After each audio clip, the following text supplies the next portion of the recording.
4 ans, j'ai vu le marché bien évoluer avec la quasi-généralisation des offres high ticket pour faire face à l'augmentation de la concurrence sur tous les marchés de l'infoprenariat. Et cette année 2024, il s'en est passé des choses. Généralisation de l'utilisation du setting, arrivée de l'IA dans les DM Instagram, l'arrivée des communautés sur Skool, le déploiement de tunnels Dyson dont je ne fais que parler. Bref, encore une année riche en apprentissage marketing. Et en voici 7 qui ont marqué mon année 2024. Le premier apprentissage, c'est que sans un positionnement clair, il va être impossible pour toi de te démarquer dans des industries concurrentielles. Toutes les niches sur le marché de l'infoprenariat se saturent de plus en plus petit à petit au fil des mois, au fil des années. Et cette année 2024, c'est là où on a vraiment perçu qu'il y a certaines niches du marché de l'infoprenariat qui étaient véritablement saturées, comme par exemple le make money. Et dans des cas comme celui-ci, le seul moyen que tu auras pour te démarquer,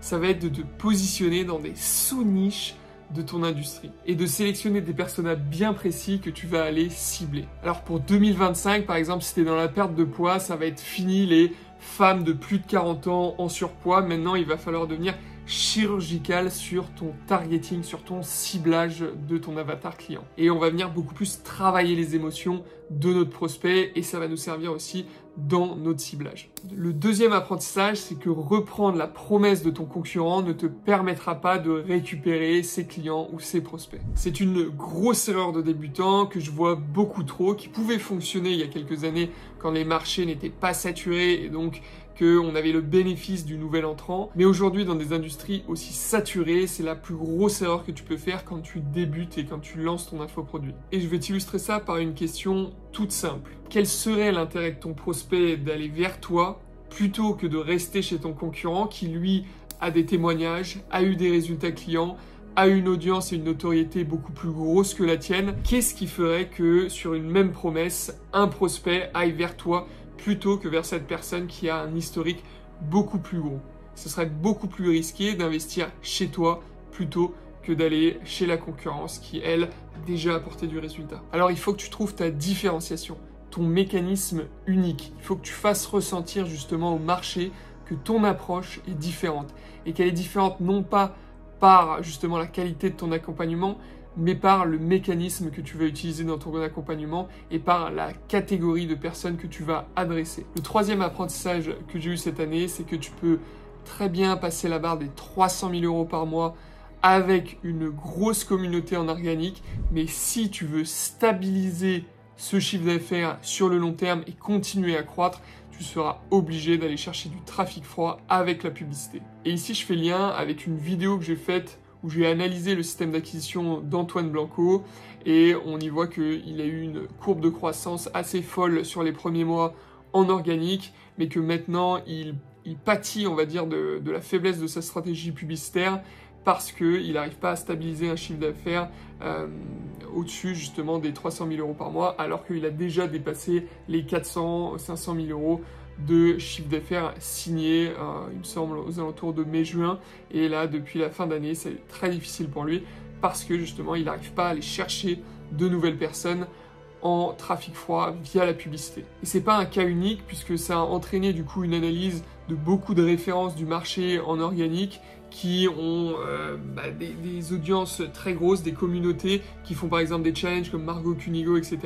Et je me suis rendu compte en analysant toute la partie copywriting, toute la partie mécanisme unique et offre, que ces personnes-là bénéficient de leur organique et justement du rayonnement qu'ils ont en organique.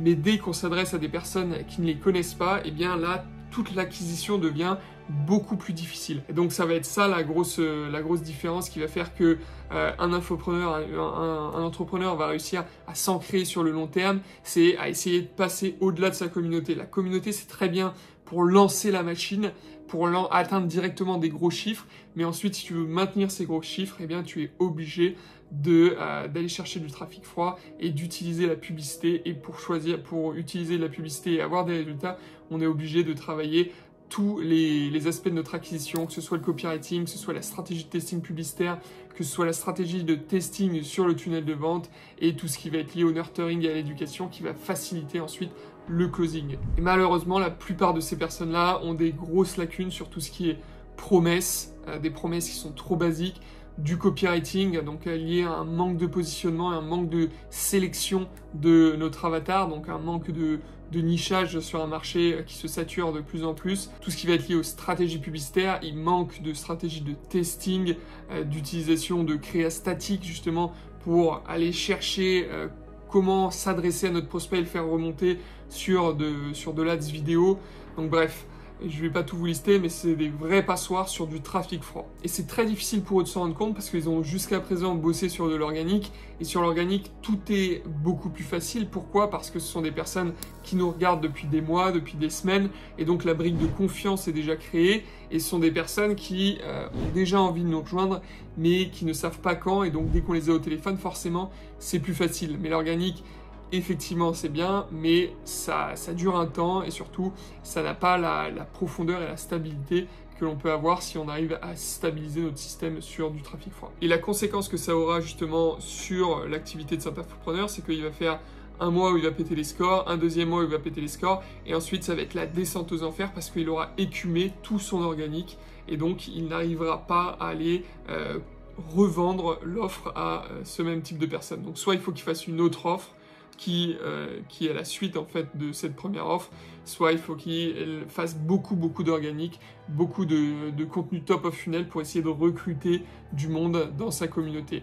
Mais tout ça, toutes ces phases où l'algorithme nous met beaucoup en avant, et bien effectivement c'est pas des choses qui durent 10 ans, alors que la publicité ça dure et on peut rester top of mind grâce à la publicité. Et ça me fait la transition vers l'apprentissage 4. Sans un copywriting impactant, tu ne vas nulle part. Un copywriting efficace, c'est exactement ça qui va te permettre d'aller chercher un prospect qui ne te connaît ni d'Adam ni d'Ève et de lui démontrer que tu es la meilleure solution à la résolution de son problème pour qu'ensuite il puisse rejoindre ton accompagnement. Le 5e apprentissage qui rejoint aussi le sujet de la publicité en ligne, c'est que le ciblage ne se fait plus sur le Business Manager Meta, le ciblage se fait par le copywriting. Au fil des années, Meta a facilité l'accès à la publicité en ligne, donc en facilitant toutes les programmations de publicité, notamment avec les audiences Advantage Plus et les paramétrages Advantage Plus.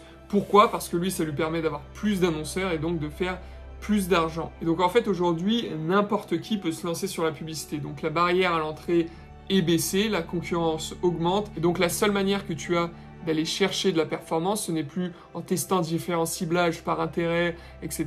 Mais ça va être véritablement en testant du copywriting, que ce soit sur tes publicités, sur ton tunnel de vente et sur tes pivots de conversion vidéo, que ce soit par exemple une VSL, que ce soit une masterclass, que ce soit un webinar, etc. Ça va véritablement être le copywriting, la manière dont tu parles à ton prospect qui va te permettre de le cibler correctement, de renvoyer des événements au business manager, notamment par le biais du pixel ou de l'API, donc tout ce qui va être lié au tracking, et de dire, bah écoute, ce prospect a converti sur cet angle-là, ça veut dire qu'il est pertinent, et donc on va demander à l'algorithme d'aller chercher plus de ce profil-là. Et donc c'est comme ça que se fait le ciblage, c'est comme ça que se fait l'apprentissage de tes campagnes en 2024 et en 2025. Je vais donner un petit exemple assez simple. Si par exemple, tu es dans l'industrie du make money, que tu as des promesses fallacieuses comme par exemple générer 5K par mois grâce à l'intelligence artificielle. Ça, c'est des promesses qui vont ramener du monde. Certes, tu vas avoir des coûts par lead qui vont être très bas. Le problème, c'est que ça va te ramener des zigotos, des personnes qui sont là juste pour l'appât du gain et qui au final cherchent la recette magique pour gagner de l'argent. Sauf que ces personnes-là, c'est pas les personnes que tu as envie d'avoir dans ton accompagnement, parce que c'est des personnes qui vont drop out après quelques semaines, tout simplement parce qu'ils sont pas venus pour les bonnes raisons, pas pour l'intérêt qu'il y a dans le métier, pas pour l'intérêt pour l'IA, ils sont venus juste pour l'oseille. Et ça, le problème, c'est que y a trop de personnes qui font ça comme promesse. Aujourd'hui, 80% du marché du make money, ils sont autour de ces promesses-là. Et c'est une industrie qui va attirer tous les zigotos, les personnes qui vont causer des problèmes dans ton accompagnement, des personnes que tu n'as pas envie d'avoir. Donc après, il faudra pas te plaindre de passer tes journées à traiter des rendez-vous avec des prospects qui sont pas qualifiés, des touristes qui savent même pas pourquoi ils sont là et qui ont qu'une seule envie, c'est du jour au lendemain de gagner 10K par mois. Donc voilà, garde bien en tête que chaque type de copywriting attire un type de profil. Donc si tu as des promesses qui sont un copywriting qui est trop basique et qui est trop make money, paillettes aux yeux, eh bien tu vas attirer des guignols. Si tu as un copywriting qui est précis et qui est impactant, eh bien là tu vas attirer des leads plus qualifiés qui viennent pour les bonnes raisons et donc tu vas pas perdre ton temps en appel de vente. 6e apprentissage, l'organique est une bonne solution uniquement à partir du moment où elle est couplée à de la publicité en ligne. Sur les 5 dernières années, j'ai vu fleurir un bon nombre d'infopreneurs et de coachs qui se sont créés des communautés sur TikTok, sur Instagram et qui du jour au lendemain ont lancé un produit justement pour monétiser cette communauté. Mais il y a 3 problèmes que pose l'organique si tu veux créer une activité sur le long terme. La première, c'est que la viralité, c'est quelque chose d'éphémère. Il y a des créateurs qui naissent chaque semaine et qui viennent remplacer d'autres créateurs. Ça, c'est lié au fait que les followers, eh bien, se lassent très vite d'un type de contenu et qu'on va avoir véritablement des phases où quelqu'un va devenir viral.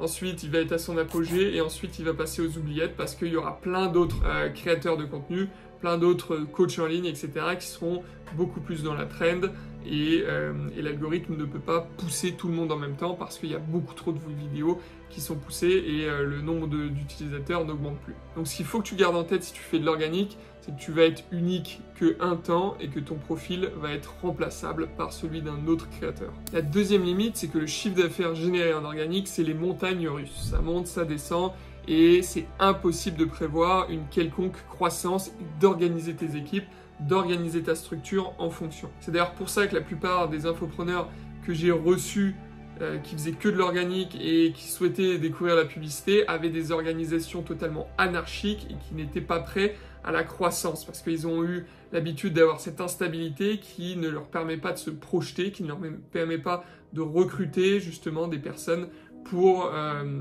organiser une croissance sur le long terme. Et enfin, la dernière limite de l'organique, c'est qu'une fois que tu as poncé toute ta communauté et que tout le monde a acheté, donc certes, tu as fait beaucoup de chiffres, mais le problème, c'est que tu peux plus vendre à personne. Et enfin, dernier apprentissage de mon année 2024, qui est celui probablement qui aura le plus d'impact sur 2025. J'en parle déjà depuis quelques années, et les créatives statiques, c'est-à-dire les images sur Meta, c'est ton arme la plus puissante pour comprendre justement quel copywriting adapter, quels angles sont les bons pour adresser ton audience et qu'est-ce qui va faire justement ta différence sur ce marché. Tu vas donc pouvoir, grâce au créa statique, comprendre quel va être le positionnement qui aura le plus d'impact à l'oreille de ton prospect et ainsi aller chercher du trafic froid sur ces bases-là. Et si tu veux mettre en place des ads statiques sur Meta qui mettent en PLS 90% des ads vidéo, j'ai fait une vidéo il y a quelques semaines sur le sujet où je t'explique la structure exacte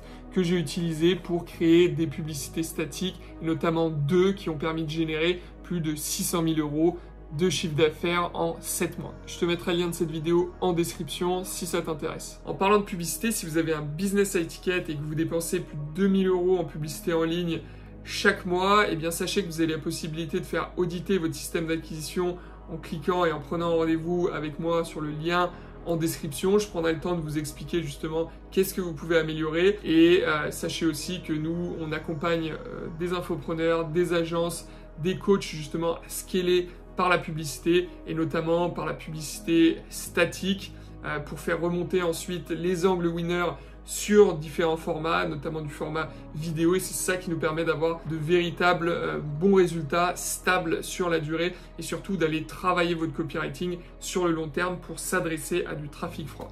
Donc si ça vous intéresse et que vous voulez échanger et en savoir plus, prenez un rendez-vous sur le lien sous cette vidéo, ce sera probablement avec moi, je me ferai un plaisir justement de vous guider vers vos prochains paliers de croissance. C'est à peu près tout pour moi aujourd'hui. Comme vous voyez aujourd'hui, je suis dans un contexte un petit peu différent de celui de d'habitude.